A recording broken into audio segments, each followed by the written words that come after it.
Here we are yet again for another. This is episode 4. This will be episode 14 of Iris of RI. I'm still the host, Psycon Evan Flo. Today I'm sitting down with Lauren. Is it Haberman? Yeah. Haberman, okay, because my brain went like Huberman, but there's a pretty sure there's a U in there because Andrew Huberman, but related but not on topic. And it means oat man, actually. My last name is Newman, which I just assume means new man. I didn't ever really, I just based on the German, but it was originally Neumann before they dropped an N at Ellis Island, to my knowledge. So maybe Neumann means something else. I should probably actually look Huh. into that because This I mic is a Neumann. didn't. Is because the echoing in your? No, it's not echoing. It Oh, you're sounds real saying, good. yeah, you just totally. That's so funny. See, yeah, like I don't even know what we're doing anymore. Met Lauren through this Patreon that I'm subscribed to. I think his name is Shay. Man, I'm gonna have to look it up. I hate that not being able to like say my things perfectly like that. Yeah, oh, it's Shy. There you go. Calm down, guy. Calm down. Shy guitar. It does like finger picking and like more of the medicine style of music. And one of the options for a thing that he was voting for the community to make another tutorial about was your song Aguile de Audio, which Aguila de Oro. even better because I'm working on Oh, getting really? my I didn't know any of this. That's so crazy. Okay. this is how the Okay. universe conspires to make things happen. Yeah. So Wow. and then Interesting. I listened to it and I was like, this is beautiful. And I listened to some other songs earlier today in preparation for this to like try to get into like the mindset of kind of you, of just your artistry and the way that you go about it. But obviously I don't know the whole like lineage of how you got to where you are as an artist. But that is how we met, or that is how I found out about you. And then I just sent her a message on Instagram, and now we're sitting down to have a podcast episode. It's just how the magic of the universe works. Lauren is a musician. I guess technically, I don't know if there's any other older projects. Didn't do enough research. I should have done more research, to be honest, as to like if there's other types of music you made in the past. But when I say medicine music, I am taking it from the stance of someone who has sat in with plant medicines of the psychedelic variety, not to get into any specific ones, because that's a tangent. But that's sort of what I mean when I say medicine music for anyone who's like watching or listening who doesn't know what I'm talking about. Lauren, for the people, is there anything else that you want to add to the introduction? No, I think that's good for now. So we'll just jump right in into the deep end of the pool. What is art to you? That's a big question. What is art to you? Gosh, I think honestly, I think everything. I mean, what isn't art? I mean, time, like how we use our minds, how we use the attention is an art. So it's hard to kind of encapsulate what art is. But yeah, I guess when it regarding music specifically, it's just been a companion in my life and like an outlet Mhm. for expression. And yeah, I'd say it's important. It's reflecting our culture in the times and kind of expressing in ways that are non-linear and also kind of go beyond the dualism of like definitions and language and getting more into like the abstract and the feeling body, yeah, which can become like a vehicle of healing, just allowing people to access their feeling. Absolutely. I really resonated with the moving away from the logical progression of what it definitively agrees upon what words mean into the abstraction of thought and feeling and nuance and interpretation through into of what art is. It's intentional communicative thing that you're communicating an idea through the symbolic instead of it being through a literal like step by step process of how to make a peanut butter and jelly sandwich. It was a writing exercise that my fourth grade teacher, Miss Yannetti, made us do, where we had to describe how to make a peanut butter and jelly sandwich.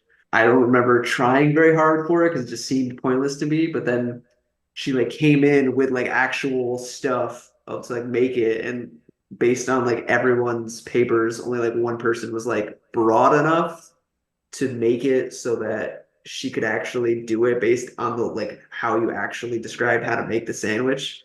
It was just Okay. I don't know why, but as I was saying off of what you were saying, that just was the thing that took it to me where my mind went of just how literalism and symbolism of what emotionally is going on with within the context of art, how that like there's an overlap, but yeah, they're definitely two very distinct things for human beings to experience. Hmm. Mm-hmm. What do you feel has helped you develop as an artist the most, or as a musician, since that's your medium? Mm-hmm. Mm-hmm. Yeah. For me, I would say listening, like receptivity and listening have been more, I'd say, more important than the output.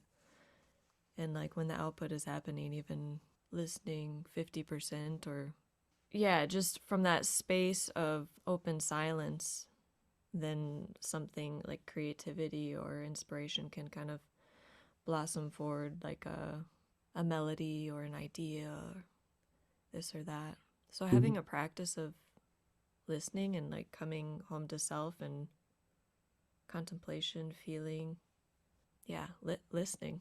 I don't know if that's kind of a boring answer, but No, I like it. yeah. I think especially as a musical human being, that having that t connection to your inner ear is super important to be able to translate from wherever the ideas and creativity are coming from out of and then out of you into the whatever instrument or vocal cords you're using to make a sound is super important. That's definitely it makes a lot of sense to me based on what you said. You said the sense of self or when you're able to return to the self. Yeah, like coming home to self. Mhm. Mm-hmm. Now, do you mean that? Oh, no. Do you want to say something? Sure. Um, Please? yeah, like what does that mean? When I feel Mhm. into that, I'd say like most people are kind of up here. It's like there's a head and like their attention is concentrated here, and we can become aware of our attentional systems. It's kind of like this mouse on this desktop computer that can like click a thought or click content that's arising in the whole field. And to me, coming home to self is it's like bringing basically like expanding full into full awareness into the body, which it's like bringing the spirit fully into the body, just to say it straight. Mhm. Yeah, yeah, which is a powerful thing when someone's like actually fully present in their full body. Yeah, night and day, different energy or different. Almost you could almost want to say different person that you can become or that you are when you are fully present and that you I think they're just more themselves. more authentic. Yeah, Yeah. good way to say it. Absolutely. Now, do you feel that art and spirituality go hand in hand? Because I don't know, this feels already like we're getting into the metaphysical side of life with just even just describing ourselves in that way. So I'm curious. Mm. Yeah, absolutely. I mean, when I think of it, it's like it just feels like art is just nature. Like it just kind of happens through us, and it could have some infinite ways of expressing itself. But yeah, like the practice of spirituality, which I would also say art, spirituality, it's like what isn't that? Like even doing the dishes is both of those things, I think, really. It's like the amount that we're present and relating to what's here. Yeah. What's present, being present with what's present. Part of me, not so much the contrarian part of me wants to cut it and divide it and try to separate it out. Be like, that's not. But when it is art slash being intentional, being present or mindful, you can bring that into any facet of your life. So then it does become all encompassing of just this thing that once you align to it or develop it within yourself, the capacity to be mindful and intentional with your thoughts and your feelings. Maybe not so much feelings because those are kind of like reactive sometimes, but at least being aware of them in your system, that it changes your perspective into the rest of the way. You don't like lash out, or if you like have a feeling, you feel it first, that then you like realize that it's kind of like the gas in the gas tank of your car, that you can use it, especially through art, transmute it into something either destructive or creative. Because to quote the Red Hot Chili Peppers, destruction breeds creation. I believe that like Hmm. mushrooms are always creating things based on the decaying material around them. So it's just the natural progression of life and death is to just be hand in hand and being in a limniscate for forever and into infinity. Not to Hmm. philosophize too much, but staying on the task here, interviewing you. What do you feel is your main theme or message behind your art, if there is one? Hmm. I don't know if I've had like a specific, just like one thing that has been the intention or of sharing necessarily, other than just kind of allowing what wants to come through. But I mean, for me, I will say there are things, for example, I express through art that I choose not to share also, that I'm intentional about, that maybe it's just for me, or it's like a way to express something that doesn't necessarily need to be, doesn't always feel like what's needed. So with what I do share or have been more intentional sharing, I mean, for me, it's been a journey and just reflective of this journey of the practice of presence and really that theme of coming home to self, like fully embodying the human experience, in every channel, every dimension of the experience of being human. And yeah, bringing that awareness into the present moment and in each thing, whether it's learning how to have boundaries, or reactivity or non-reactivity. Sometimes, yeah, reactivity, like, ooh, learning that. Yeah. And then also just celebration and reverence for, like, and wonder at the mystery of life, the mystery of creation, and yeah, really feeling and opening to this sort of planetary consciousness that feels like is kind of flowering right now and starting to come online. Fingers crossed, absolutely. I would hoping very much feel that's reason to have chose to incarnate at this time, to foster that and continue to allow it to blossom and grow in the way that it's going to over the next lifetime that I get, or that we get to have here at this time, at this place, on this thing soaring through space. What originally brought you to art? Like I know before we had started recording that you said the guitar had always been a part of your life. So I guess maybe it was just, were you raised as an artist, I guess I could say, or by artists? Were your parents artists? Like what, how'd you Mm. get to it? Well, gosh, my older brother played guitar, and I think I was like 8 when I started playing guitar, and I just loved it. Like, it was so much fun to try to learn songs that I liked, and it just was there. Like, it just kind of became a part of my life and practice. And it really was like an outlet for me. I tried other things like piano. Also, I really wanted to learn piano as a kid, and I took some piano lessons, and I just couldn't. I had My brain was like way too ADHD for piano, like reading music and learning. It just, like, I would play by ear, kind of explore, have fun, make stuff up, but piano just wasn't my jam for that Mm. reason. Yeah, and it was really like my home that I grew up with in was a bit tumultuous at times, and so music was really like an outlet for me in a way to express, a way to be in kind of a different reality. So it was for the longest time it was really this outlet of coming from so much pain. And then when I started with plant medicines in my early 20s, it changed a bit. I actually stopped playing guitar for about a year just because I felt like I needed to fully reevaluate or reestablish my relationship with the instrument, with music.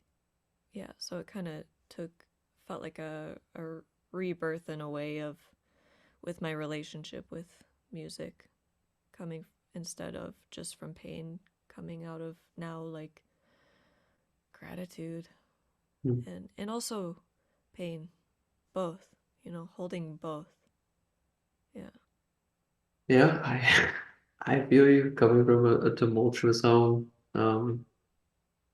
Very unsettling and on not being grounded is difficult for your developing mind and brain. I mean, I remember hearing the statistic that's like 50%, 50-50 shot that your parents end up getting divorced or whatnot, but I was very adamant that that would not happen to me. And then when the writing was so plainly on the wall that it was the best thing that would have happened and did happen, that I just resisted it so much. And that also, I don't know you personally, but that like plant medicines and things of that nature definitely helped me let go of that grief of having to deal with changes that I didn't want to have to accept, but that the ultimate wisdom is that in the surrender, you can find grace and solace in the fact that now that your perspective is different, that the situation you're with literally just where you're processing the situation is different, and then you've changed, become more whole, and return to your authentic self again. Oh man, what a life to live. Now, trying to think where to go in this conversation. Hmm. How old are you? Do you want to guess? When people ask me that question, I Oh like to, gosh. yeah, I Only if love. you guess for me then. That's way more dangerous, dude. You're the gender that's like, if you get it wrong, I'm gonna be mad at you. Like but like that's like tempting me to like stick my hand in hot water around. I mean, I'll go first. I'll go first. I don't care. Um, Okay. oh damn it! Why did I say that? That was a terrible decision.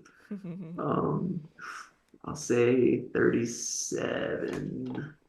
Ah, I'm 32. Okay. Let's see. Damn.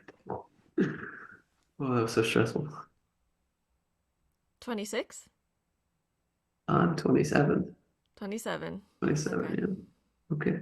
I don't feel so bad anymore. I don't know why. Ooh, thank goodness. Yeah. Let's go with this based on that. Let's go with this. What do you feel like was your biggest influence, musical influence, or influences that like that you wanted to like pursue or be like, I want to kind of want to be like this musician. They inspire me, or like this sound. I like this sound. Like what was that? Hmm. Interesting.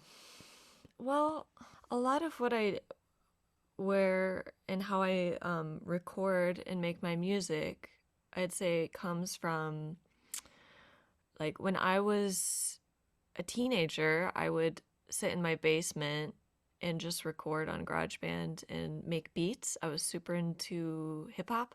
Hmm. And so I'd make hip hop beats and just play around and make this kind of like ambient. I like to play like electric guitar and a lot of effects pedals and just mess around, but also with no training. Like just was kind of experimenting. And gosh, so many influences, I would say. I There weren't a ton. It's like, can I say that really? I feel like it's inaccurate to say that. I don't think there was a point of like, oh, I'm trying to sound this certain way. Hmm. Though there was a lot, of course, influences, like a lot of the local artists in Minneapolis. I was Hmm. very inspired by the hip hop scene. And so when I started recording the last two albums, yeah, I did it the same way. Like I just did it on GarageBand, and it took it took years. It didn't need to take years, but because I don't have the training really, it just would take longer. I would do it in a way so inefficient, by the way. Like now I'm Hmm. learning on Logic. It's much more efficient, Yeah. but making the tracks in a way where it's kind of like a painting. Like there's layers and then you just keep going and it like a process of discovery as I'm recording. And that could take between 10 or up to 50 hours per song. So I'd say most of it's just been listening for what I want to hear and the like colors and tones, textures, like paint splashes that I'm seeing or feeling, and then trying to translate that into a recording, like into how do I make this sound like that I'm feeling. Yeah, not exactly, dude. I love the whole abstract thing of like putting sound into all the other mediums of like how do I get this sound to sound like this color or this feeling. It's the first guest that I had on the show. He said it. He said that a different philosopher had said, I think it was Nietzsche, that music is the purest form of art because of its ability to translate emotion so efficiently, I guess you could say. That you could play something loud and hard and it would be closer to anger than something you're playing soft and sensitively or something to that effect to express a different feeling of like love or tender care.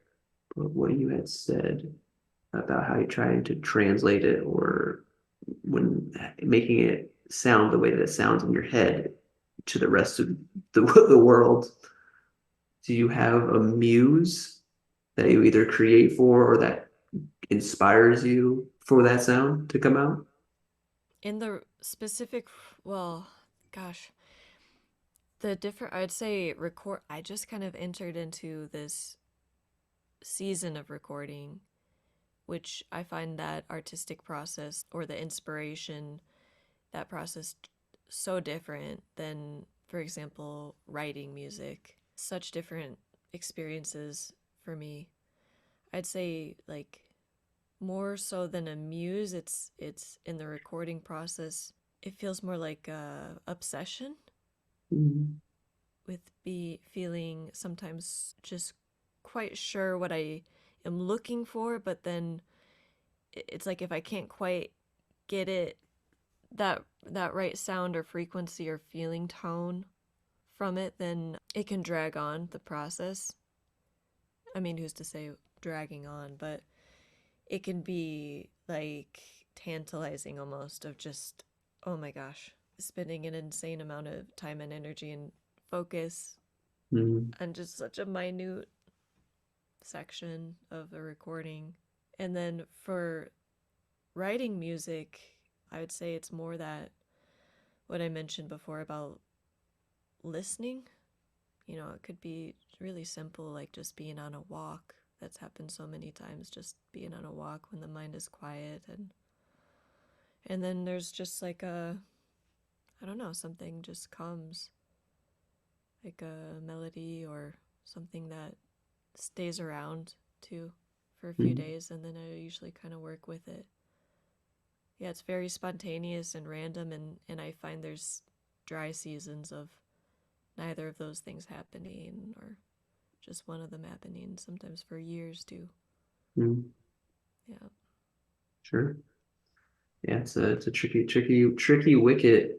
Uh, being productive in the way that society tells you to be productive. It's just like go to work, be a cog, do the 8 hours, and then like that translating or like making a product is not the same thing as making an artistic endeavor be the way that the artist sees it or wants it to be. Those two things aren't to be cookie cutter versus being an original.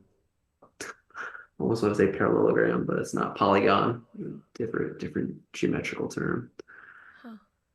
Yeah, it's just that's Polygon.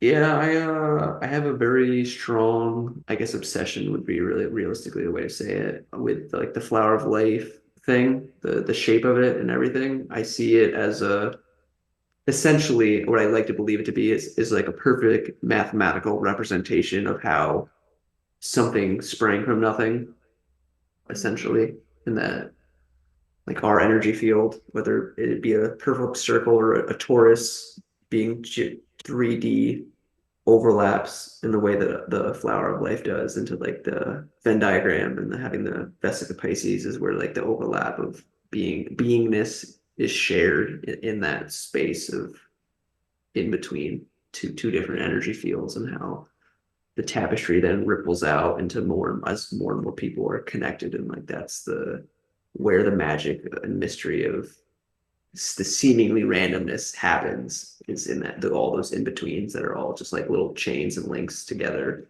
through the Mm. one beingness consciousness of humanity and then how that spreads out to the rest of the creatures on the earth and that the earth itself is this giant circle that we're like on.